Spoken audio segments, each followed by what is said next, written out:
Namaste, Archana Pambi. Welcome back. The third topic that I would be talking in this Discover Yin series is strong body to free mind. So, we talked about understanding the mind, how to cultivate the free mind or how to free the mind. And now, how do you build a strong body to free the mind? One of the reasons why we cultivate or why we do asana practice is to have a strong body. The reason why I say strong body is not that you want to lift anything and everything, but to be able to sit comfortably for you to experience that moment or cultivate that moment of stillness in your mind. So, what you realize is if you're a person who is not doing yoga and you try to sit and meditate, you will soon start experiencing a little bit of lower back pain, or you will have a slouching back. And then after some time, you feel discomfort, your neck starts to hurt, and you feel a lot of discomfort because your body is then not strong to be able to be in that moment of new movement, right? Also, when we talk about these asana practice, I also want to introduce another concept from Tantra, which is the chakras. Some people say that there are only seven chakras, some people say there are nine, some people say there are more. It really don't have to fixate around the number, but just understand the concept of that. It is to say that there are energy centers rested along the spine, the root of the spine, at different locations, and I'll talk about the basic general seven that everybody follows, but there are a lot more energy centers that are there, and a lot of other people talk about it. Some talk about only four, and some talk about five, some talk about nine, some talk about a lot of them, but I will talk about only the seven that is generally spoken about. Um, and what these chakras mean are they're just energy centers, which is again your subtle energy body, not your physical body. And they if they function well without any blockages, they lead to the release of the Kundalini energy, which again leads to your moksha, your liberation, or your samadhi, or whatever words that you use for that freedom from the mind, right? I mean, freedom from this entire thing, and you free the mind to be in a super conscious state rather than all these states where you are assessed and abused and putting it under pressure and everything, right? So the energy centers, again, we talk from the root or the base of the spine, the Muladhara, then to your sacral, which is around your reproductive organs, and then your solar plexus around the navium, and then your heart chakra, and then your throat chakra, Vishuddhi, then your third eye, which is your Agnya, and then the crown chakra, which is the brow. So all of these are considered as energy vortexes, which keep doing their job, which keep you charged up. Sometimes you may have a dominant chakra, sometimes you might have a blocked chakra. A dominant chakra for somebody like me is that I can really openly communicate and express my opinions and talk to people and convince them and influence them. That is my dominant or overly active Vishuddhi chakra. But I have a very difficult time dealing with my emotions and interacting with people and everything, which is my blocked chakras. So that is my awareness of these chakras. But you can also do a lot of tests that are available, which helps you explore all of this. But over a period of time, once you start practicing, you will understand which chakras of yours are blocked. Now, again, why am I talking about these chakras? Is the energy flow is always upwards, okay? And let's take a pipe, okay? And if you are pouring water through the pipe, which is the nominal position that you want the pipe to be? You want it to be straight, or you want to keep it up and down depending on what you want to achieve, right? If you keep it straight, the water flow is going to be simple. There is no blockages, there is no ups and downs or turns and twists and everything. A straight pipe, energy flows through it. And that straight pipe is nothing but your spine. So the asana practice that you do is essentially to help you keep your spine and your back straight.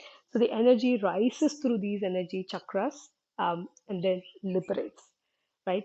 So that's why I introduced the concept of chakras, and I also talk about asanas, why you need a strong body. Now, all asanas that you do generally work this part, the spine.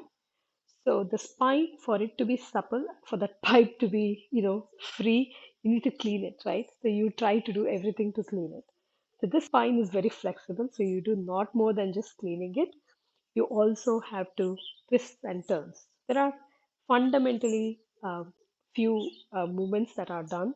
So one is lengthening, your extension, and the other one is your flexion, you're flipping forward. These are few things that are done for that particular spine to be, supple. Then comes your lateral movements, which is side bends. This is your lateral movements. This is side bends where you are working on the lats. And then comes your twist, where you're turning and twisting. So, and of course, the final one is again inversions. So you're lying down and bringing your legs up, or even that is the simplest inversion that I like and I prefer doing. This is compared to the proper inversion with headstands and handstands, sirsasana, and what is that? Shalabas, not Shalabasana. What is the shoulder stand called? I just forgot that word.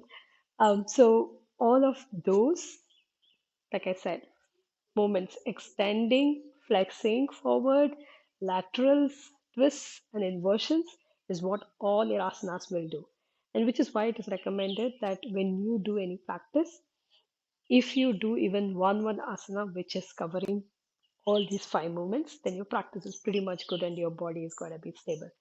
And trust me, from the initial days of 2 years back when I used to sit and try to meditate to now, after all of this, the fact that I'm sitting and talking for 15 minutes without feeling any pain in my lower back is all attributed to that full round movement that I do.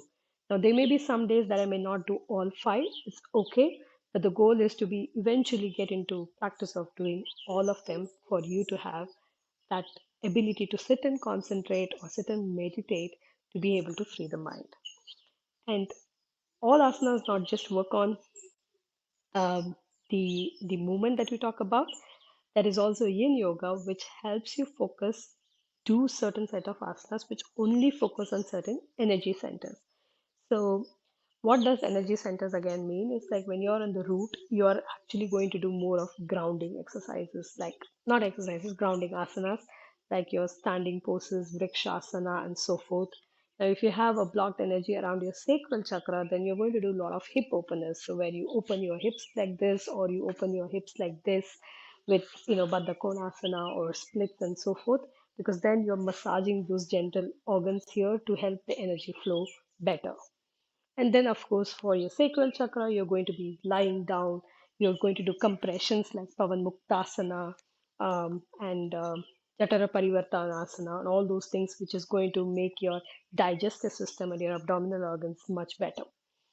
And then for heart, again, there are chest openers like Bhujangasana, um, heart poses, or even things like when you're lying down with supported things on your back and you can open up your chest and so forth, and things for your neck, Matsyasana, or even pranayama techniques which involve modulation of your voice and stuff like that.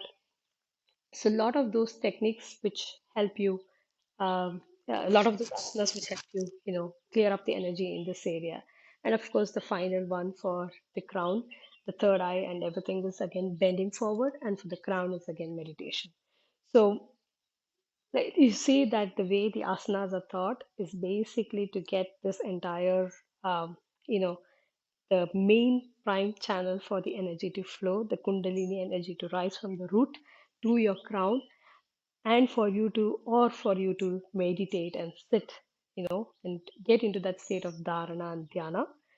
You practice these asanas, and that is why a strong body is required to free the mind, and that is exactly what the concept that I wanted to introduce.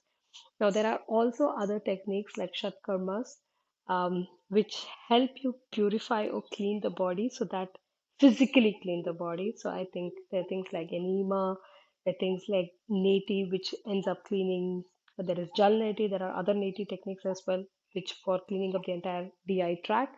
There's Jal neti for cleaning up your nasal tract so you can breathe better and your energy is better. There is also other techniques like Trataka, which is again a concentration or a dharana technique. You have a candle flame in front of you and you concentrate on the wick, the flame, and the outer flame, and you concentrate such that you're only focusing on that object and nothing. So you automatically end up clearing because you're not going to close your eyes, ends up cleaning your eyes.